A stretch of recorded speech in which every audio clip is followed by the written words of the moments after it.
안녕하십니까. 한 주 동안 잘 지내셨죠? 이제 올 한 해도 이제 마지막 강의인 것 같습니다. 기초이론 강의 마지막 강의네요. 이제 다음 주가 내년이고 다음 달인데, 다음 달부터는 제 강의는 서울연세법학원 이 카페, 네이버 카페에 업로드 될 예정입니다. 그래서 여러분들 그 연세법학원 네이버 카페 그리고 밴더 유튜브 채널이 있으니까요, 구독해 주시면 많은 정보 모실 수 있을 것입니다. 자, 그러면 오늘 강의 시작하도록 하겠습니다. 지난주 공부했던 내용이죠. 지난주 공부했던 내용이 시험에 33회 때는 9문제 출제됐고요, 32회 때는 8문제 출제됐습니다. 부동산 거래 신고인데, 신고 용어정의라는 것은 이 법에서만 쓰는 용어라고 했죠. 그래서 부동산 등이 토지, 건축물, 입주권, 분양권만 신고 대상입니다. 임목, 공장재단, 광업재단은 신고 대상물 아니고요. 자, 그 다음에 신고 절차인데요, 계약일로부터 30일입니다. 해제 신고도 해제 등이 확정된 날로부터 30일입니다. 주택임대차 신고도 계약일로부터 30일입니다. 모두 30일이라는 거 주의를 하셔야 되겠습니다. 자, 그 다음에 지난주 학습 내용인데요. 지난주 학습 내용을 보면 외국인 특례입니다. 외국인 특례. 특례라는 것은 특별히 예외죠. 외국인의 경우 우리나라 사람은 신고하지 않는데 외국인은 교환계약, 증여계약도 60일 이내 신고해야 되고, 위반시 300만 원 이하의 과태료고요. 계약 이외의 원인, 상속, 경매 등도 6월 이내에 신고해야 되고, 안 하면 100만 원 이하의 과태료. 그 다음에 군문, 자야 네 군데는 허가받아야 된다고 했죠. 군사기지 및 군사시설 보호구역, 문화재보호구역, 자연환경보전법에 의한 생태경관보전지역, 야생생물 특별보호구역에서는 미리 허가받아야 됩니다. 허가 신청하면 15일 이내에 허가 또는 불허가 처분을 하고, 허가 위반하면 2년 이하의 징역이나 2천만 원 이하의 벌금. 그리고 토지거래 허가구역 지정권자는 국토부 장관 또는 시도지사, 허가 대상은 일점면적 초과하는 소유권, 지상권에 관한 유상계약이나 예약, 유상인데 사라고 되어 있네. 유상계약입니다. 유상계약, 그리고 예약, 가등기도 허가를 받아야 됩니다.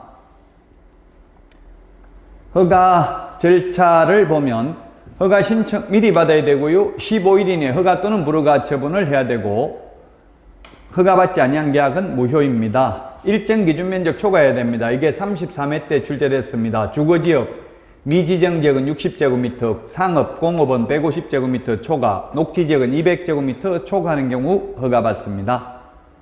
그 다음에 5년 범위 내에서 허가받은 목적으로 사용해야 되죠.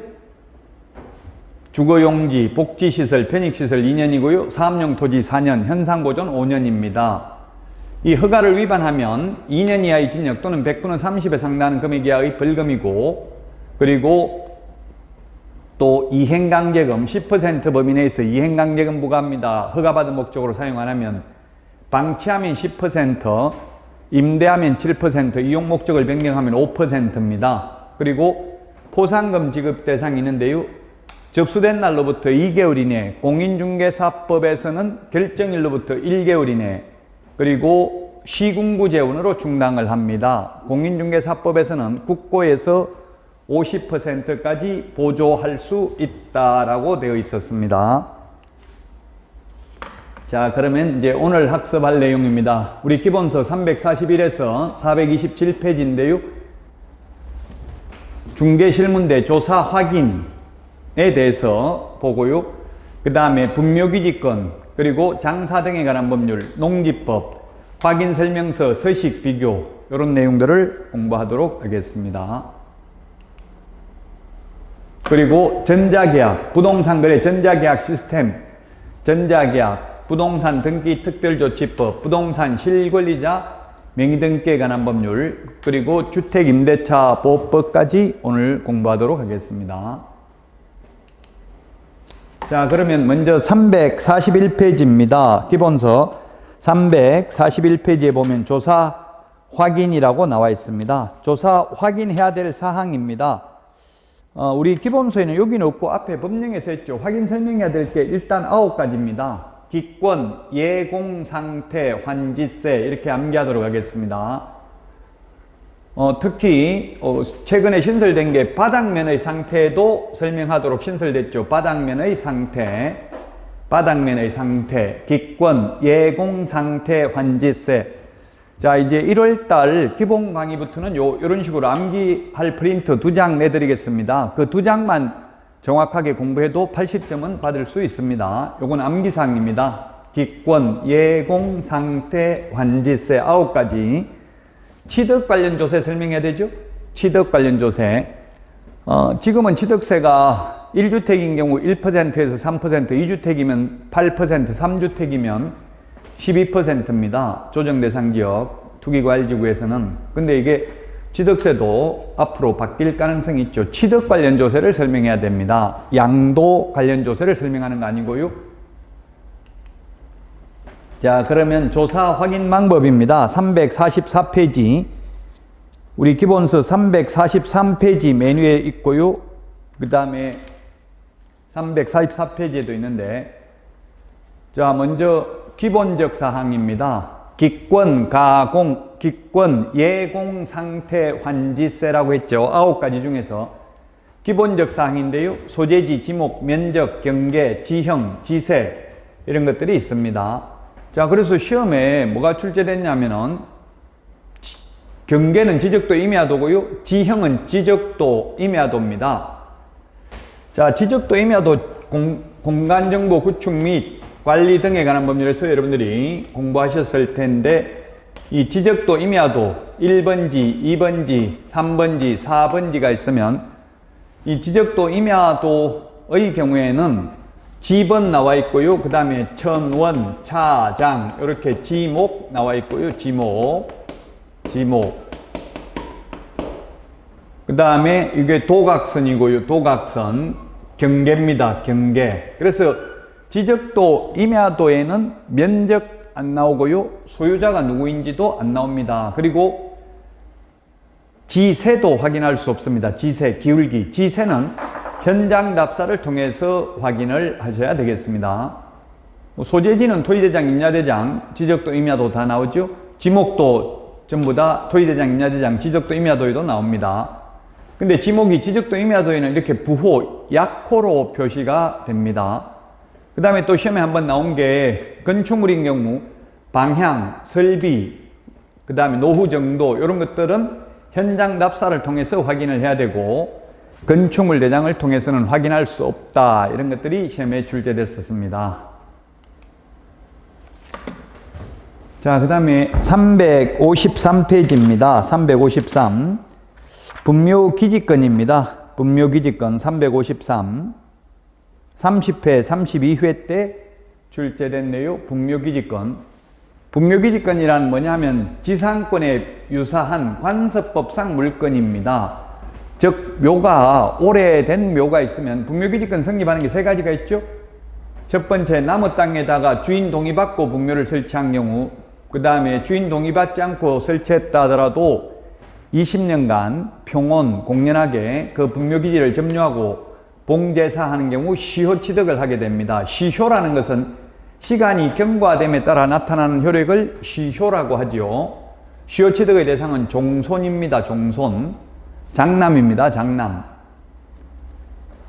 그 다음에 분묘 이전 특약 없이 토지를 처분한 경우 분묘기지권이 성립합니다. 그래서 이런 경우에는 3번의 경우, 즉 땅을 팔면서 묘 이장한다 안 한다 아무 말 안 하면 분묘기지권이 성립하는데, 단 이 경우에는 분묘기지권이 성립한 때부터 지료를 지급해야 됩니다. 요거 20년간 평온 공연하게 점유해서 시효 취득을 했을 경우에는 청구한 때부터 지료를 지급합니다. 그러나 분묘 이전 특약 없이 토지를 처분한 때에는 분묘기지권 성립한 때부터 지료를 지급한다는 것 주의하십시오. 그리고 분묘기지권이 성립하려면 봉분이 있어야 됩니다. 봉분. 봉분이 뭡니까? 봉분. 봉분이라는 게 뭐냐면 이렇게 이게 봉분이죠. 봉분. 묘가 있으면 봉분인데요. 봉분이 있어야 됩니다. 위로 불룩하게 올라와 있어야 됩니다. 평장, 평평하게 묻어놓거나 또는 암장, 암매장 밑으로 푹 파고 묻어놓은 경우에는 분묘기지권 인정되지 않고요. 가묘, 예장, X, 분묘기지권 인정되지 않는다. 가묘, 예장이라는 거는 뭐냐면 명당 자리 미리 잡아 놓으려고 사람 시신이나 유골이 매장되어 있지 않는 경우입니다. 이런 경우는 분묘기지권 인정되지 않습니다. 자, 그 다음에 분묘기지권은 분묘를 수호하고 봉제사하는 한 영구무한히 존속됩니다. 그러나 영구무한히 존속되지만 타주점유, 자주점유가 아니고 타주점유이기 때문에 분묘기지권을 시효취득할 뿐이지 소유권을 시효취득하는 것은 아닙니다. 타주점유입니다. 타주점유라는 것은 타인이 주인이라고 생각하고 점유하는 거니까 토지 소유권을 시효취득할 수는 없다는 이야기입니다. 자, 그 다음에 분묘기지권의 범위는 개별적으로 판단해야 된다. 분묘기지권은 시험에 분묘기지권은 분묘기지에 한한다. X로 출제되었습니다. 분묘기지에 한한다. X. 분묘기지에 한하는 게 아니라 그 주위의 궁지를 포함하는 지게까지 미칩니다. 상석이 있고요. 그 다음에 옆에 비석이 있습니다. 그 다음에 반달 모양으로 둔덕을 조성해 둔 사성이 있는데요. 이 사성까지 분묘기지권의 효력이 반드시 미치는 것은 아니다. 미칠 수도 있고 안 미칠 수도 있다. 그 구체적 범위는 개별적인 묘지를 보고 판단한다. 그리고 분묘기지권이 성립되어 있다 하더라도 새로운 분묘를 신설하는 것은 안 됩니다. 그래서 부부 중에 한 명이 먼저 사망을 해서 분묘기지권이 인정된다 하더라도 뒤에 죽은 배우자를 합장하는 거 허용되지 않습니다. 분묘기지권에 의해서 합장하는 거 허용되지 않고요. 자기 땅에다가 합장하는 건 상관없겠죠. 그 다음에 일부가 멸실되었다 하더라도 일시적인 멸실에 불과하고 원상회복이 가능하다면 분묘기지권은 존속하고 있다고 보는 것이 상당하다는 게 판례입니다. 일부가 멸실되었다 하더라도 원상회복이 가능하다면. 그리고 2001년 1월 13일 장사 등에 관한 법률이 시행된 이후에는 이제 분묘기지권 시효취득할 수 없습니다. 그러면 그 전에 설치된 분묘의 경우에는 지금 현재 20년 지났다면 분묘기지권 인정됩니다. 판례가 1995년도에 설치되었는데 2001년 1월 13일 장사 등에 관한 법률이 시행될 당시에는 20년 지나지 않았지만 지금 현재 20년 지났다면 분묘기지권을 시효취득한다는 게 대법원 판례입니다. 시험에 만약에 2001년 1월 13일 전에 설치했다 하더라도 2001년 1월 13일 현재 20년 지나지 않았다면 분묘기지권 인정되지 않는다 하면 X가 되겠죠. 이게 토지 중개할 때는 굉장히 중요합니다. 분묘기지권. 자, 그 다음에 357페이지입니다. 우리 기본서 357페이지. 장사 등에 관한 법률은 2001년 1월 13일 이후에 사망하신 분들에게 적용이 된다고 했죠. 분묘기지권하고 장사 등에 관한 법률 가장 큰 차이점이 세 가지 정도가 있습니다. 가장 큰 차이점. 첫 번째, 설치 기간. 그 다음에 두 번째, 설치 면적. 세 번째, 설치 장소의 차이가 있습니다. 종전에 분묘기지권의 경우에는 기간 영구무한히 존속되고요. 면적 제한도 없고 장소 제약도 없습니다. 근데 이제 분묘기지권은 매장 기간이 30년이고요. 한 번 연장하더라도 30년 한 번만 연장할 수 있고 최장 60년밖에 안 됩니다. 그리고 면적 제한도 있습니다. 장사 등에 관한 법률은 개인 묘지는 30제곱미터 이하, 가족 묘지는 100제곱미터 이하, 종중 묘지는 1000제곱미터 이하, 이런 면적 제한이 있고요. 그 다음에 장소도 설치하면 안 되는 적이 엄청나게 많이 있습니다. 아직 장소는 시험에 나온 적은 없고요. 자, 매장이라는 것은 시신이나 유골을 땅에 묻어서 장사하는 걸 매장이라 하고요. 화장이란 불태워 장사하는 것이고요. 자연장이란 유골, 뼈의 가루죠. 골분이 뼈의 가루입니다. 골분을 수목, 화초, 잔디 등의 밑이나 주변에 묻어서 장사하는 걸 자연장이라 하고요. 개장이란 다른 곳으로 이장하는 거, 이장을 개장이라고 합니다. 봉안은 옛날 납골이라고 했습니다. 납골 땅을 지금은 봉안당이라고 하죠. 유골을 봉안시설에 안치하는 것이고요. 분묘란 시신이나 유골을 매장하는 시설이고, 묘지란 분묘를 설치하는 구역입니다. 그러면 가족묘지, 예를 들면 가족묘지의 경우에는 100제곱미터 이하입니다. 가족묘지는 100제곱미터 이하이고, 이 가족묘지 안에 들어가는 분묘 1기의 점유면적은 10제곱미터고 합장은 15제곱미터입니다. 그러면 가족묘지에는 10기의 분묘가 들어갈 수 있는 거죠. 분묘보다는 묘지가 더 넓은 개념입니다. 우리 공동묘지 이런 말을 하고 있죠. 358페이지, 기본서 358페이지부터 360페이지까지입니다. 자, 매장기간 원칙 30년이고 한 번 연장 가능하다고 있죠. 1회에 하나여 연장할 수 있습니다.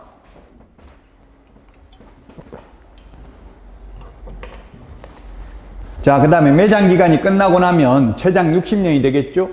1년 이내에 시설물을 철거하고 화장 또는 봉안해야 됩니다. 자, 그 다음에 분묘 면적은 개인 묘지의 경우는 30제곱미터를 초과하면 안 됩니다. 개인 묘지, 개인 분묘 똑같습니다. 하나밖에 없기 때문에 묘지나 분묘나 면적이 똑같죠. 자, 그 다음에 공설, 가족, 종중, 문중, 법인 묘지 안의 분묘 일기 및 땅의 분묘의 상석, 비석 등 시설물 설치구역 면적은 10제곱미터, 합장은 15제곱미터를 초과할 수 없는데 20제곱미터 X로 시험에 출제됐습니다. 20제곱미터 X, 20제곱미터가 아니라 15제곱미터입니다. 한 명이 10제곱미터니까 합장이면 두 명을 묻으면 20제곱미터라고 생각하기 쉽겠죠? 15제곱미터입니다. 자, 그 다음에 개인 묘지는 30제곱미터 이하, 가족 묘지는 100제곱미터 이하, 문중 묘지는 1000제곱미터 이하, 법인 묘지는 10만 제곱미터 이상입니다. 10만 제곱미터 이상. 우리 천주교 묘지, 이런 거, 마무리 공묘지 이런 거 있잖아요. 법인 묘지. 법인 묘지는 10만 제곱미터 이상이어야 합니다. 아직까지 그 자연장지 면적은 시험에 출제된 적은 없습니다. 자, 그 다음에 장사 등에 관한 법률, 사전 신고 3개, 사후 신고 3개, 사전 허가가 있는데 구분을 해야 되겠죠? 이걸 구분하는 문제가 시험에 출제될 수 있습니다. 화장, 불태워 장사하는 것, 개장 옮기는 것, 그리고 가족 자연장지, 종중, 문중 자연장지를 미리 사전에 신고해야 됩니다. 근데 사후 신고는 전부 사후 30일이네요. 자, 1월달부터 이제 암기 프린트에 30일은 30일대로, 1월은 1월대로, 2월, 2월, 3월, 6월, 1년, 2년, 3년, 5년, 10년 이런 거 숫자 다 정리되어 있습니다. 15일, 10일, 뭐 7일 많이 있죠, 숫자. 그게 2장밖에 안 됩니다. 52개입니다. 암기해야 될 사항. 그것만 다 하면 80점은 받는다고 했습니다. 자, 그 다음에 매장도 4후 30일, 개인 묘지 설치 4후 30일, 개인 자연장지 조성 4후 30일 이내 신고해야 됩니다. 4후 30일 이내 신고해야 된다. 이 개인 자연장지입니다. 가족, 문중, 종중, 문중 자연장지는 사전 신고죠. 법인 자연장지는 미리 허가받아야 되고요. 그 다음에 가족, 종중, 문중 묘지, 법인 묘지도 미리 허가받아야 되겠습니다.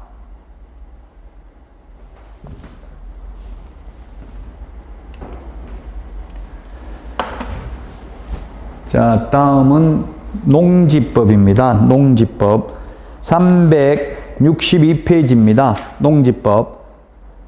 자, 농지법은 공법에서 2문제 정도 출제됩니다. 공법에서. 근데 많은 수험생분들이 국토의 구획 및 이용에 관한 문제 12문제 나오고 농지법 2문제밖에 안 나온다고 소홀히 하는 경향이 있는데요. 공법은 제가 볼 때 주택법, 건축법 7문제씩 하고요. 농지법 2문제, 16문제만 맞추면 16문제는 공부하기가 쉬워요. 국토의 구획 및 이용에 관한 법률은 굉장히 어렵습니다. 그래서 이게 농지법 꼭 숙지하셔야 되고요. 실제 현업에 나가더라도 중요합니다. 농지법이. 농지법은 한마디로 말하면 경자유전의 원칙이 있습니다. 경자유전의 원칙. 우리 기본서 363페이지 중간에 2번에 양가로 1번 경자유전의 원칙이라고 있죠. 경자유전의 원칙 밑줄 치시고요. 농지법을 한마디로 말하면 경자유전의 원칙입니다. 즉 바깔경자, 놈자자, 그 다음에 있을유자, 밭전자. 쉽게 말하면 농사 지을 사람만 농지를 소유할 수 있는 원칙이 경자유전의 원칙입니다. 이렇게 된 이유는 옛날에 조선시대 때 아무나 농지를 소유하게 해보니까 전부 다 양반들이 농지를 소유하게 되고 농업인들은 전부 소작농으로 전락하게 되는 것을 방지하기 위해서 이제 농지는 헌법에도 투기의 대상이 될 수 없고 경자유전의 원칙을 견지하여야 한다 이렇게 되어 있습니다. 국가는 경자유전의 원칙을 견지해야 된다 이렇게 되어 있는데요. 헌법을 위반해도 처벌 규정이 없죠. 그래서 사실상 지금 현재 농사 짓는 사람이 소유하는 농지보다 비농업인이 소유하는 농지가 우리나라에 더 많답니다. 그래서 조금 문제가 있죠. 또 그렇다고 이게 농사 지을 사람만 농지를 소유하게 하면 농지 가격이 폭락하게 되고 그러면 농업인들이 뭐 예를 들면 옛날에는 농약 먹고 자살하고 이런 것들이 많이 뉴스에 나왔죠. 그래서 또 농업인들도 보호해야 되고 여러 가지 고민은 있지만 원칙은 경자유전의 원칙을 견지해야 된다. 농사 지을 사람만 농지를 소유해야 된다. 자, 그러면 농지법상 용어정의입니다. 용어정의. 공간정보 구축 및 관리 등에 관한 법률상 지목이 전답 과수원이면 농사를 짓든 안 짓든 무조건 농지입니다. 자, 그래서 이게 제가 실무에서 실제 있었던 일인데요. 지금 시골에 가면 빈집이 많습니다. 그래서 빈집, 이게 옛날에 초가집이었죠, 우리나라. 1970년대 박정희 전 대통령 경제개발 5개년 계획 발표하고 새마을 운동을 하면서 초가집을 뜯어내고 기와집 뭐 이런 걸 짓고 했는데요. 이 초가집 사람이 안 사니까 지목이 공간정보 구축 및 관리 등에 관한 법률상 지목은 됩니다. 사람이 안 살면 금방 무너지죠. 거기 만약에 여기에다가 배추를 3년 동안 심어놨습니다. 이런 경우에는 이게 농지입니까 아닙니까? 지목은 됩니다. 지목이 전답 과수원이면 농사를 짓든 안 짓든 무조건 농지인데 지목이 전답 과수원이 아닌 경우라 하더라도 실제 3년 이상 농지로 사용되었다면 농지라는 이야기입니다. 자, 농지냐 아니냐 이게 왜 중요하냐면 만약에 이게 농지입니다. 농지인데 농지라면은 여기에다가 배추 뽑아내고 집을 짓게 되면은 농지 전용 농지 보전 부담금, 보통 우리 전용 부담금 뭐 이렇게도 하죠. 농지 보전 부담금을 30% 정도 내야 됩니다. 농지 가격의 30% 정도. 그래서 시골의 기향, 기촌, 기농 이게 말처럼 쉬운 게 아닙니다. 50% 절반은 실패하고 돌아옵니다. 왜냐하면 이제 농업인들도 옛날에 인심 좋다 이렇게 생각했는데 그렇지 않을 수도 있다는 이야기입니다. 옆에 집에서 만약 신고를 해버리면 이거 30% 농지 보전 부담금을 내야 됩니다. 그러니까 이런 건 어떻게 해야 되겠어요? 우리가 중개를 할 때는 확인 설명서에 농지법 제2조 농지에 대한 용어 정의를 적어놔야 되겠죠? 이런 건 나중에 농지 보전 부담금, 전용 부담금을 내야 될 수도 있다. 농지에다가 집을 지으니까 따라서 이런 거는 빨리 배추 뽑아내고 농사 안 지었다고 해야 되겠죠. 누가 민원 넣어버리면 돈이 그만큼 들어간다는 이야기입니다. 그래서 지목이 전답 과수원이면 농사를 짓든 안 짓든 무조건 농지고요. 지목 불문하고 실제 3년 이상 농지로 사용된 토지는 농지가 되겠습니다. 문제는 농지에다가는 농사만 지어야 되고 집을 지으려면 농지 보전 부담금을 내야 된다는 게 문제라는 이야기입니다. 자, 통작거리라는 게 뭐냐면 출퇴근하면서 농사 지을 수 있는 거리가 통작거리입니다. 통작거리 제한 철폐로 거주 지역 상관없이 이제 농지를 소유할 수는 있습니다. 이론적으로. 서울에 살고 있으면서 김해평야에, 부산의 김해평야에 논을 취득할 수도 있습니다. 이론적으로는. 그러나 현실적으로는 거의 불가능하죠. 그래서 만약에 농지 취득 자격증명은 발급은 해주겠지만, 그래서 감시를 하겠죠. 만약에 이사를 안 하면. 그 실제 농사 안 지으면 이제 이행강제금을 부과하게 될 것입니다. 자, 어쨌든 옛날에는 20km 통작거리가 있었는데 지금은 폐지됐습니다. 이론적으로는. 다만 토지거래 허가구역 안에서는 아직도 30km 통작거리 제한이 있습니다. 허가구역 안에서는 30km 이내에 있는 농지만 취득할 수 있습니다. 자, 그 다음에 농업인. 이 농업인의 용어정의는 공인중개사법에는 거의 안 나오고 농지법, 공법 시험에 출제될 수 있습니다. 이 농업인으로 인정받는 게 굉장히 중요해요. 저도 와이프가 제가 기농하자. 기농하고 기촌하고 차이점이 뭡니까? 기농은 농사를 주업으로 해서 그걸 먹고 살아야 되는 게 기농이고요. 기촌은 그냥 촌에서 살면서 다른 데서 소득이 나와가지고 꼭 돈을 벌어야 되는 건 아닌 게 기촌이죠. 그래서 제가 기농하자 하니까 와이프가 하는 소리가 혼자 가서 농사 지어가지고 그냥 쌀하고 보내라. 나는 여기서 혼자 살게. 이렇게 이야기하더라고요. 만약에 여러분들도 배우자가 만약에 기농, 기촌하자고 하면은 어떻게 해야 되겠어요? 그러면 먼저 혼자 가가지고 농업인으로 인정받으면 따라갈게. 이렇게 하는 게 좋겠죠. 왜냐하면 농업인으로 인정을 받으면은 각종 세제 혜택이라든지 정부 보조금 이런 게 굉장히 많이 나옵니다. 예를 들면 꽃감 말리는 덕장을 만들더라도 뭐 이게 시설물 설치하면 전부 국가에서 50% 이상 보조가 됩니다. 농업인으로 인정받는 게 어려울 수 있습니다. 도시에 있다가 처음으로 가게 되면. 자, 농업인 인정받으려면 먼저 1000제곱미터 이상의 농지에서 경작을 하거나 또는 1년 중 90일 이상 농업에 종사해야 됩니다. 일단 1000제곱미터 이상이면 이게 300평입니다. 평으로 말하면. 1000제곱미터 이상이 돼야 되는 건 1000제곱미터도 안 되면 그거 가지고 농사 지어가지고 먹고 살 수 없다는 이야기죠. 자, 그 다음에 고소득 농작물인 비닐하우스, 작물 재배사 이런 경우는 330제곱미터 100평 이상은 되어야 합니다.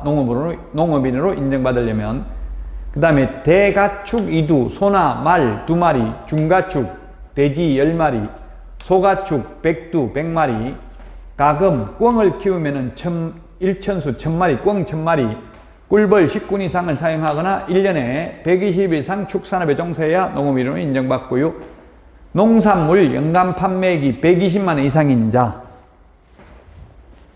저도 시골에서 태어났고요. 제가 태어난 동네는 태어났을 때는 수돗물도 안 나오고 전기불도 안 들어오고 그렇게 했었습니다. 그래서 저도 어릴 때 도라지 캐러, 산에 도라지 캐러 가고 이랬는데 도라지 캐면 그거 말려가지고 시장에 가서 팔고 이렇게 했는데 시장에서 가서 팔면 안 되고요. 어떻게 해야 되겠어요? 농업협동조합에 팔고 영수증 모아놔야 되겠죠? 120만 원 이상 농산물 연간 판매액이 120만 원 이상 된다는 걸 인정받아야 농업인으로 인정받기 때문에 옛날에 이게 100만 원이었는데 농지법이 개정돼서 지금 120만 원입니다. 지금 시골에 저도 뭐 고향에 거의 안 가는데요. 가보니까 전부 연세가 많으시니까 이제 농사를 안 짓고 인삼밭 이런 것으로 임대를 했더라고요. 최소 5년 이상, 6년간 이런 인삼 있잖아요. 자, 이게 농업인이고요. 그 다음에 농지 소유 상한은 원칙적으로 농지 소유 상한은 폐지됐습니다. 그래서 무한대로 소유할 수 있습니다. 저도 외국 가보고 느낀 게 참 제가 호주에서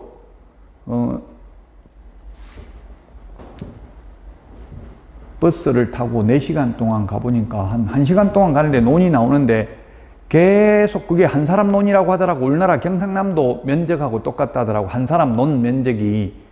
그렇게 대규모로 되어 있어야만 소득을 높일 수 있죠. 그 비행기 가지고 약도 치고 이렇게 함으로써 효율적으로 관리를 할 수 있습니다. 근데 우리나라 농업인들은 거의 영세하죠.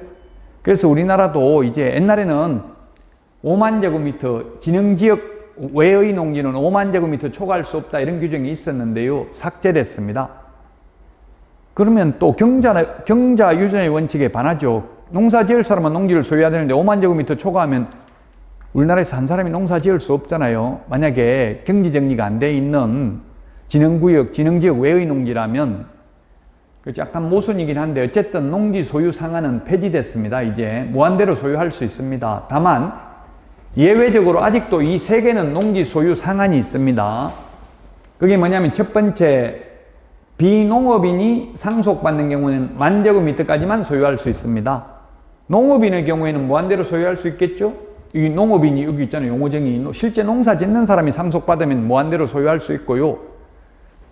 저도 뭐 부모님이 돌아가셔서 농지를 상속을 받아봤는데요. 비농업인으로서 10,000제곱미터까지는 이거는 농지 취득 자격증명 받을 필요도 없더라고요. 상속이니까.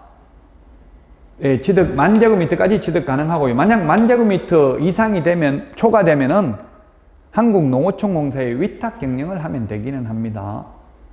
자, 그 다음에 8년 이상 제촌 작용하다가 농사 짓다가 이농하는 경우, 제가 어릴 때 굉장히 이농을 많이 했습니다. 산업화가 이루어지면서 이제 전부 도시에 있는 공장에 다니게 되었죠. 그 이농하더라도 이게 100% 성공하는 게 아니라 50%는 도시에 적응 못하고 다시 돌아옵니다, 시골로. 그럼 다시 돌아오면 농사 지어야 하기 때문에 10,000제곱미터까지는 소유할 수 있습니다. 8년 이상 농사 짓다가 도시로 떠나는 경우, 이농하는 경우, 다 이사한다는 이야기죠? 농사 안 짓고 도시로 간다는 이야기입니다. 자, 그 다음에 주말 체험용 농. 이 주말 체험용 농이 생긴 이유가 뭐냐면, 만약에 우리나라는 농사를 안 짓는 것이 잘 사는 길입니다. 외국에 비해서 경쟁력이 굉장히 약화되어 있죠. 우리나라는 수익이 별로 안 나온다는 이야기입니다. 영세화하기 때문에. 다른 나라는 아까 제가 호주 이야기를 했는데, 호주 같은 데 엄청나게 한 사람 논이 면적이 크고요. 베트남 이런 데 가도 뭐 2모작, 3모작 계속 그는 따뜻하니까 농사 지으면 계속 수확을 할 수 있습니다. 근데 우리나라는 뭐 농사 1년에 한 번밖에 못 짓잖아요. 그래서 만약에 농사를 안 짓는 거는 좋은데, 만약에 농사를 전 국민이 안 짓게 되면 전부 다 수입을 해야 되는데, 만약에 외국에서 수출 안 한다 이래버리면 우리 굶어 죽어야 되잖아요. 그런 비상사태를 방지하기 위해서 주말 체험용 농이라는 걸 허용했습니다. 즉, 농사 짓지 않더라도 1,000제곱미터 미만까지는 소유할 수 있다. 아니, 전쟁이 나거나 전혀 외국에서 수출을 안 한다고 하면, 근데 사실은 지금 약 200개 국가 중에서 이 농업 수출 국가가 50개 국가, 쌀을 수출한 국가가 50개 정도 됩니다. 그래서 아마 수출 안 한다고 하지는 않을 겁니다. 어쨌든 농사 직접 농업 경영을 하지 않아도 1,000제곱미터 미만은 소유할 수 있습니다. 농업 경영을 안 하더라도 주말 체험용 농은 해야 됩니다. 그래서 제가 주말 체험용 농 하려고 논을 샀는데 체험할 갈 시간이 없는데 어떻게 하죠? 물으니까 시군면에 전화해가지고 그럼 다음 주에 가세요 하더라고. 다음 주에도 못 가고 계속 못 갈 것 같은데요. 이러니까 네 맘대로 하세요 이렇게 하더라고요. 원래는 이론적으로는 주말 체험한다고 했으면 체험을 해야 됩니다. 근데 현실적으로 체험하는지 안 하는지 누가 나와서 감시하지는 않죠. 현실적으로 모니터링은 하지 않습니다. 자, 어쨌든 시험에는 1,000제곱미터 미만이고요. 세대원 전부 합산입니다. 세대원 합산. 세대원 각각 하면 X입니다. 합산입니다. 합산. 세대원 합산입니다. 만약에 그러면 부부가 있으면 부부가 남편 명의로 500제곱미터가 있는데 부인 명의로 500제곱미터 추가로 취득하는 것 불가능합니다. 1,000제곱미터 미만이기 때문에 이하가 아니라 미만입니다. 딱 두 개 합하면 1,000이죠? 미만입니다. 세대원인 경우가 안 됩니다. 부부라 하더라도 만약 세대가 분리되어 있다면 따로따로 1,000제곱미터 미만 소유할 수 있습니다. 시험에 우리 중개 실무에 가장 많이 출제됐던 게 빅데이터에 의하면 이겁니다. 주말 체험용 농. 주말 체험용 농 세대원 합산해서 1,000제곱미터 미만이라는 것. 세대원 각각 하면 X라는 거. 이게 시험에 가장 많이 출제됐습니다. 이때까지 10번 넘게 출제됐습니다. 지금까지 34번 시험을 실시했었죠. 자, 농지 취득 자격증명은 누구한테 받느냐면 시구 읍면장입니다. 시구 읍면장. 군수 X입니다. 군수 X입니다. 군수 대신에 읍장 면장입니다. 군에는 읍면이 있죠. 시구 읍면장한테 받아야 됩니다. 이 농지 취득 자격증명이라는 건 뭐냐면 농사 지을 건지 안 지을 건지 농업경영계획서 작성해서 제출하면 농사 짓겠다는 의사표시를 하는 겁니다. 그래서 농지취득자격증명을 받아가지고 농사를 안 지으면 이행강제금을 부과하고 하기 위해서 농지취득자격증명을 받도록 하고 있습니다. 유일하게 지금 농지취득자격증명만 필요하죠. 임야인 경우 임야 그냥 취득할 수 있죠. 근데 농지의 경우에는 경자유전의 원칙이 있기 때문에 미리 농사 지을 건지 안 지을 건지 의사를 물어보기 위해서 농지취득자격증명을 받아야 됩니다. 그러면 이 농지취득자격증명이라는 것은 판례에 의하면 유일하게 공법에서 나올 수 있는 판례 이거 하나밖에 없습니다. 공법은 판례 거의 안 나오죠. 민법은 뭐 30문제 이상이 판례가 출제되는데요. 그래서 이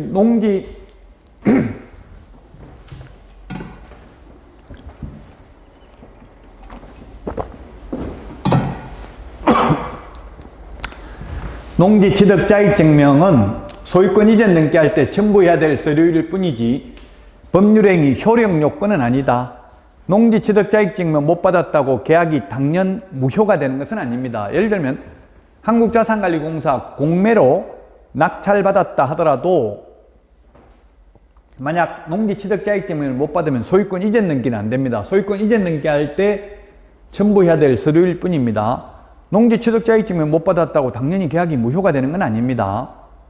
그래서 만약에 그럼 무효는 아닌데 소유권 이전 등기도 못하니까 뭐 매매계약을 중개할 때 농지의 경우 농지취득자격증명 못 받으면 최대한 매수인 매도인 서로 농지취득자격증명 발급에 협조하기로 한다. 그럼에도 불구하고 농지취득자격증명 못 받으면 계약 무효로 하기로 한다. 이렇게 특약으로 적을 수는 있겠죠.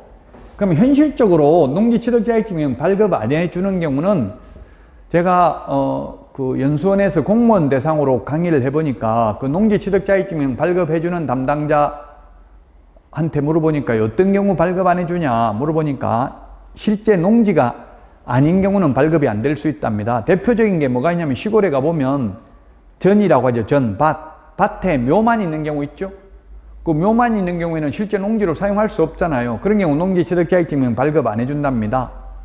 그럼 발급해달라고 하면 그 묘 다 이장하세요. 실제 농사 지을 수 있는 땅이면 해드리겠습니다. 이렇게 한다고요. 그 다음에 또 지목은 답이라고 되어 있는데 가보니까 실제로 저수지어가지고 논으로 사용할 수 없는 경우 이런 경우는 농지취득자격증명 발급 안 해준답니다. 농지취득자격증명이라는 것은 미래에 농사 짓겠다는 의사표시만 하는 거거든요. 농업경영계획서 작성해서 제출하면 앞으로 농사 짓겠다는 의사만 확인하고 발급해 주기 때문에 원칙적으로는 다 발급이 된답니다. 자, 요게 중요하죠. 농지취득자격증명은 신청인이 농업경영계획서를 작성해서 시구 읍면장한테 제출을 하면 시구 읍면장은 7일 이내에 발급을 해줘야 됩니다. 7일 이내에. 옛날 4일이었는데 개정됐습니다. 7일 개정됐기 때문에 중요하고요. 다만 농업경영계획서를 제출하지 않는 경우는 4일 이내에 발급을 해줍니다. 농업경영계획서 제출하지 않는 경우 뭐가 있냐면 주말 체험용 농지 전용 허가받은 경우, 다른 용도로 쓰겠다고 허가받은 경우 이런 경우는 농업경영을 할 게 아니니까 농업경영계획서 미제출입니다. 이런 경우는 4일 이내고요. 그 다음에 농지위원회 심의대상인 경우는 14일 이내입니다. 심의대상인 경우는 투기 목적일 가능성이 높은 경우에는 심의를 거쳐야 됩니다. 공유자가 여러 명인 경우, 여러 명이 10명 넘게 공유하는 것은 문제가 있죠. 여러 명이 공유로 취득하는 경우, 이런 투기가 의심되는 경우에는 농지심의위원회 심의를 거쳐야 되는데요. 심의를 거치는 경우는 14일 이내에 발급을 해줍니다. 1월달부터 이런 거 숫자 7일, 4일, 14일 숫자 비교 정리된 거 프린트 다 내드린다고 했으니까 여러분들은 걱정할 필요 없고 시험 볼 때까지 제 수업만 다 들으면 80점 충분히 받을 수 있습니다. 그러나 그게 참 어려운 이야기죠. 시험 볼 때까지 안 빠지고 계속 듣는다는 게 지금은 몰라서 들을 수 있는데 나중에 다 알아도 듣고 있는 게 엄청나게 힘듭니다. 그래도 그걸 참아야 돼요. 다 아는 것 같아도 그거는 완전히 아는 게 아닐 수 있어요. 끝까지 여러분들은 수업을 들어보고 최선을 다해보고 그래도 안 되면 이 시험 포기해야 됩니다.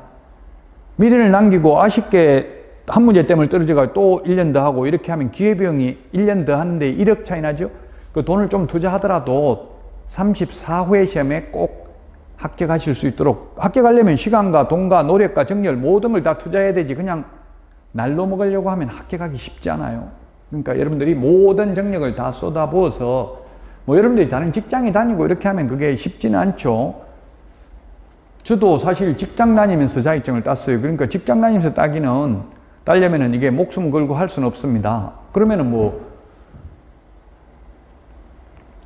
목숨 걸고 안 해도 되겠지만 직장이 없고 그냥 시간적 여유가 있다면 꼭 34회 때 한 번만에 합격을 하셔야 될 겁니다. 직장 다녀도 마찬가지에 그건 꼭 한 번만에 합격하는 게 좋지 오래 걸리면 그만큼 매니즘에 빠지게 됩니다. 굉장히 힘들어져요. 가면 갈수록 오히려 더. 자, 그 다음에 기타인데요. 농지, 전용, 허가, 전용 신고인데 전용이라는 건 뭐냐면 여기서는 다른 용도로 사용하는 겁니다. 전용이라는 뜻이. 이 전용이 한자는 여기서 전용이라는 말은 다른 용도로 사용하는 게 전용이고요. 그 다음에 전적으로 사용하는 것도 전용이라고 하는데 이게 한자가 좀 다른데요. 요거는 다른 용도로 사용하는 거고 다른 용도. 이 전용은 전적으로 사용하는 거죠. 그래서 여기서 전용이라는 것은 이 다른 용도로 사용하는 거 이걸 말하는 겁니다. 다른 용도로 사용하기 위해서 허가받거나 신고한 경우 또 학교가 실습용 농지로 취득하는 경우에는 농업경영계획서는 제출 안 하고요. 단 농지 취득 자격증명은 받아야 됩니다. 전용 허가나 전용 신고를 한 경우도 농지 취득 자격증명은 받아야 되지만 농업경영계획서 제출 안 하고 농업경영계획서 제출 안 하면 4일 이내에 발급해 준다고 했죠. 자, 그 다음에 시구원면장은 농업경영계획서 이거 10년간 보존해야 된다. 요거는 아직까지 중개실무에 나온 적은 없고요. 오히려 공법에 나올 가능성 배제할 수 없죠. 그 다음에 농업경영계획서 또는 주말체험영농계획서의 기재사항 누락 또는 첨부서류 미제출 시 농지 취득자격증명을 발급해서는 아니 됩니다. 농업경영계획서 어떻게 농사 지을 건지 계획서 제출해야 됩니다. 공법시험에 두 문제 나오니까 반드시 농지법 숙지를 하셔야 되겠습니다. 자, 농지 취득 자격증명 받지 않아도 되는 경우 경자 유전의 원칙 예외죠. 예외. 국가지자체의 경우 이렇게 농지 취득 자격증명을 받으라고 농지증이 농지 취득 자격증명입니다. 받으라고 하는 이유는 농사 지을 의사가 있는지 여부를 묻기 위한 것인데 국가지자체의 경우는 사기치는 게 아니기 때문에 투기 목적이 아니기 때문에 농지 취득 자격증명 받지 않아도 됩니다. 그 다음에 상속은 이게 법률의 규정에 의해서 상속되는 거지 상속인 의사가 아니죠. 피상속인이 사망함으로써 받는 거기 때문에 이런 경우 제가 상속받았는데 농지 취득 자격증명 받지 않았다고 했습니다. 상속은 농지 취득 자격증명 받지 않아도 됩니다. 이런 거는 공법시험에 나올 확률이 더 높습니다. 우리 중개실무보다.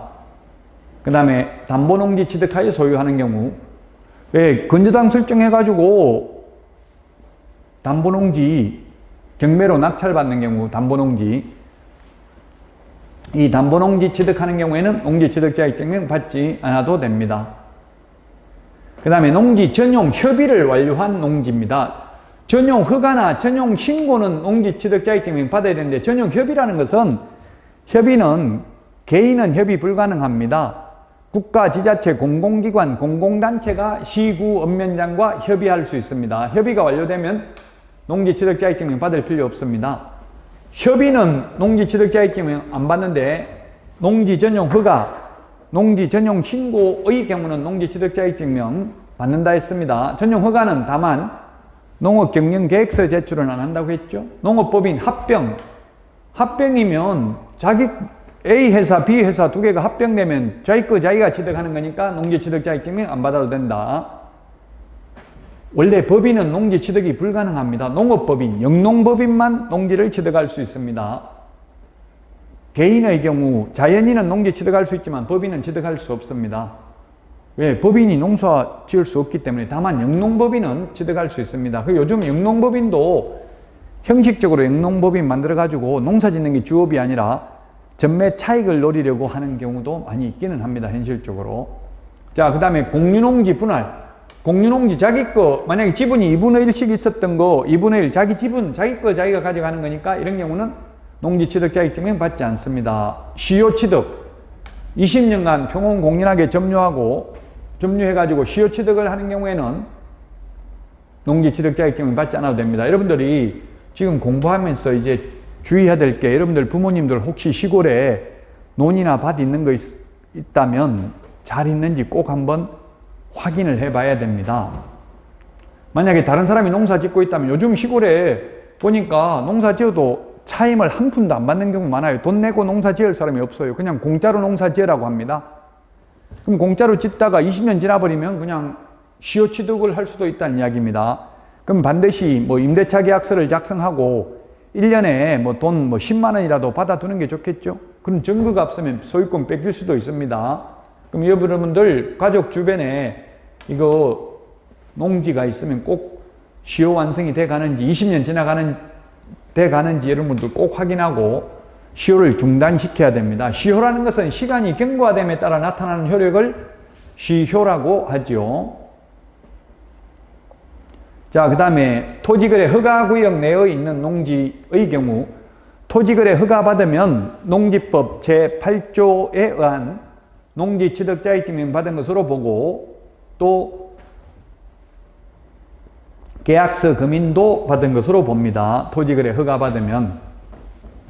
따라서 토지거래 허가받은 경우에는 농지취득자격증명 받지 않아도 됩니다. 자, 농지 임대차입니다. 원칙적으로 농지는 임대차 안 됩니다. 경자 유전의 원칙이 있기 때문에 농사 지을 사람만 농지를 소유해야 됩니다. 다만 예외적으로 이제 임대차가 가능한데요. 임대차 계약은 서명 계약을 원칙으로 한다. 시험에 출제됐습니다. 서명 계약을 원칙으로 한다. 우리 민법에서는 계약 자유의 원칙이 있기 때문에 서면으로 계약을 하든 구두로 하든 상관없습니다. 그러나 농지 임대차는 서명 계약을 원칙으로 하고요. 그 다음에 시구원면장 확인을 받고 농지를 인도받으면 그 다음 날부터 대항력이 생긴다. 제3자에 대해서도 임대차가 있음을 주장할 수 있다. 원래 민법에서 채권은 채무자에게만 주장할 수 있죠. 근데 요거는 채권임에도 불구하고 물건이 아니고 채권임에도 불구하고 제3자에게도 임차권이 있음을 주장할 수 있습니다. 우리가 돈을 빌려줬으면 돈 빌려준 사람한테만 돈 달라 할 수 있지 다른 사람한테는 달라 할 수 없죠. 주장할 수 없죠. 그러나 이건 대항력이 있다. 대항력이 있는 임대차가 뭐가 있습니까? 주택임대차, 상가임대차, 농지임대차는 대항력이 있다. 제3자에게도 임차권이 있음을 주장할 수 있다. 그 다음날 구체적으로는 오전 0시가 되겠죠. 당일날부터 대항력이 생기는 게 아니라 다음날부터 생기도록 한 이유는 은행, 금융기관을 보호하기 위한 제도입니다. 당일날부터 생기버리면 만약에 은행에 융자를 해주었다면은 은행보다 세입자가 우선할 수 있기 때문에 금융기관 보호하려고 이렇게 만든 겁니다. 자, 그 다음에 농지임대차는 최단기 존속기간이 3년입니다. 그리고 다년생 식물 재배지, 그 다음에 임차인이 비닐하우스 등을 설치한 경우에는 5년 이상입니다. 최단기 존속기간이. 따라서 만약에 1년 계약했다 하더라도 임차인은 최하 3년은 주장할 수 있겠죠. 최단기 존속기간. 편면적 강행 규정입니다. 임차인에게 불리한 건 효력이 없습니다. 그 다음에 법정갱신, 묵시적 갱신, 자동연장입니다. 임대인이, 즉 주인이 3개월 전까지 갱신거절 통지를 하지 아니한 경우 묵시적 갱신, 법정갱신, 자동연장이 됩니다. 또 3년이 기본적으로 연장됩니다. 5년이 연장될 수도 있겠죠. 다년생 식물 재배지인 경우. 그래서 주인의 경우 반드시 임대차 기간 끝나기 3개월 전까지 더 이상 세놓지 않겠다, 내가 직접 농사 짓겠다, 이런 의사표시를 해야 되겠죠. 그런 의사표시는 문자, 메시지, 카카오톡, 이메일 다 가능합니다. 꼭 내용 증명을 보내야만 하는 것은 아닙니다. 원래는 농지 임대차가 안 되고요. 직접 본인이 농사 지어야 하는데 이게 시험에 출제됐죠. 우리 중개 실무에 3개월 이상 해외 여행 중인 경우, 그 다음에 3개월 이상 입원하는 경우, 치료가 필요한 경우 3개월입니다. 왜 3개월이겠어요? 농사를 저도 지어봤는데 3개월 동안 방치를 해버리면 농작물 가만 내버려 둬버리면 전부 잡초밖에 없죠. 관리를 해야 되기 때문에 3개월 이상 국외 여행 중이면 위탁 경영 가능하다. 그 다음에 임신 중이거나 분만 후 6개월 미만인 경우입니다. 임신 중이거나 분만 후 6개월 미만. 저는 어머님이 저 태어나자마자 바로 나가서 못 신고 일했다고 하더라고요. 옛날에는 그랬을 수 있겠죠. 지금은 그렇게 하면은 이게 뼈가 다 이게 빠졌다가 정상 회복되기 전에 하면은 나중에 후유증이 많으니까 6개월 동안 일 안 하는 게 좋습니다. 그래서 6개월 미만인 경우 분만 후 이게 신설됐습니다. 출산을 장려하기 위해서 이런 게 신설됐죠. 2023년부터 지금 출산을 하면 정부에서 혜택도 엄청나게 많더라고요. 이게 우리나라가 이런 식으로 가다가는 200년 되면 멸망한다고 돼 있으니까요. 출산을 장려해야 될 것입니다. 그래서 임신 중이거나 출산, 분만이 출산이죠. 분만 후 6개월 미만인 경우에는 위탁 경영 가능하고요. 그 다음에 60세 이상으로서 5년 이상 농업 경영에 이용한 농지는 임대, 무상 사용하게 할 수 있다. 옛날에는 60세 이상으로서 5년 이상 농사 짓던 사람이 더 이상 농업 경영에 이용하지 않는 경우, 더 이상 농사를 짓지 않는 경우에만 임대, 무상 사용하게 할 수 있었습니다. 그러나 지금은 60세 이상이고 5년 이상 농사 짓던 분들은 자기가 농사 지으면서도 일부를 임대할 수 있습니다. 지금 시골에 가면 60세면 거의 애기죠. 애기 청년이죠. 청년 회장이 뭐 68 이렇게 되더라고요. 60세 이상 5년 이상 농사 짓던 사람입니다. 8년 이상 제촌 작용하다 인농하는 경우 10,000제곱미터 소유할 수 있었죠. 그 8년하고 이 5년을 구분해야 되겠습니다. 60세 이상이면서 5년 이상 농사 짓던 사람들은 더 이상 농사를 짓지 않는 경우뿐만 아니라 농업 경영을 하면서도 임대, 사용대 하게 할 수 있다. 무상 사용대, 공짜로 짓는 거죠. 임대는 차임을 받는 게 임대가 되겠고요. 365페이지였습니다. 자, 그 다음에 367페이지 이행강제금입니다. 367페이지 이행강제금. 367페이지 맨 밑에 3번에 있죠. 농지는 경자유전의 원칙이라고 했습니다. 농사 지을 사람만 농지를 소유해야 됩니다. 그래서 만약에 농사를 안 짓게 되면 그 사유가 발생한 날로부터 처분 의무 기간 1년입니다. 1년 이내에 세대원이 아닌 자에게 처분해야 됩니다. 1년 이내에. 1년 이내입니다. 그런데 처음부터 그 집 부정하는 방법으로 농지 취득 자격증명 받았다면 처분 의무 기간 1년 줄 필요 없고 곧바로 6개월 이내에 처분을 명할 수 있습니다. 의무 기간 안에 1년 안에 처분 안 하면 처분 명령을 합니다. 처분 명령을 받으면 6개월 이내에 처분해야 됩니다. 다만 처분 명령을 받으면 한국농어촌공사에 매수 청구할 수 있고요. 매수 청구를 받은 한국농어촌공사는 공시지가를 기준으로 매수하게 할 수 있습니다. 공시지가 기준으로. 실거래 가격이 공시지가보다 낮으면 실거래 가격으로 매수하게 할 수 있습니다. 이런 한국농어촌공사나 우리 공법에 매수 청구 많이 있죠? 매수 청구는 항상 낮은 가격이 있으면 낮은 가격으로 매수해야 됩니다. 국가기관 등에서는. 왜냐하면 국가기관들은 자기 돈 아니기 때문에 공무원들은 높은 가격으로 사주고 리베이트를 받을 가능성이 있죠. 그래서 낮은 가격이 있으면 낮은 가격입니다. 자, 그러면 이행강제금인데요. 이행강제금은 특이한 게 우리 형법에는 일사부재례의 원칙이 있기 때문에 벌금은 한 번만 내면 끝입니다. 한 사건 가지고. 그러나 이행강제금은 이행할 때까지 계속 반복 부가징수하는데 이 1번이 바뀌었습니다. 이행강제금은 감정가격 또는 개별공시지가 또는 표준지 공시지가, 개별공시지가가 없다면 세 가지 중에서 더 높은 가액입니다. 낮은 가액이 아니라 높은 가액의 100분의 25% 이행강제금을 부과한다. 그러면 4년만 지나버리면 농지가격을 전부 다 이행강제금으로 내야 되겠죠. 이게 법이 바뀐 게 LH지구원, 광명, 시흥, 신도시 예정지역에 뭐 투기한 거 이런 게 뉴스에 나왔습니다. 이런 것 때문에 이게 바뀌었습니다. 옛날에는 100분의 20이었죠? 25입니다. 100분의 25. 더 높은 가액입니다. 이행강제금은 매년 한 번 부과를 하고요. 이행을 하면 새로운 이행강제금 부과는 즉시 중지를 하고요. 이미 부과된 이행강제금은 징수하여야 합니다. 시험에 이미 부과된 이행강제금도 징수해서는 아니 된다. 이행을 하게 되면 X입니다.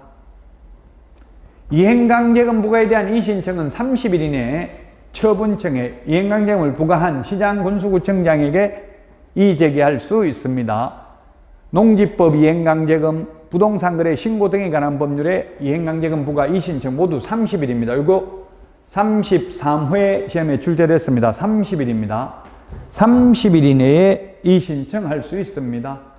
자, 여기까지 하고 쉬었다가 371페이지 확인설명서 서식 비교부터 하도록 하겠습니다.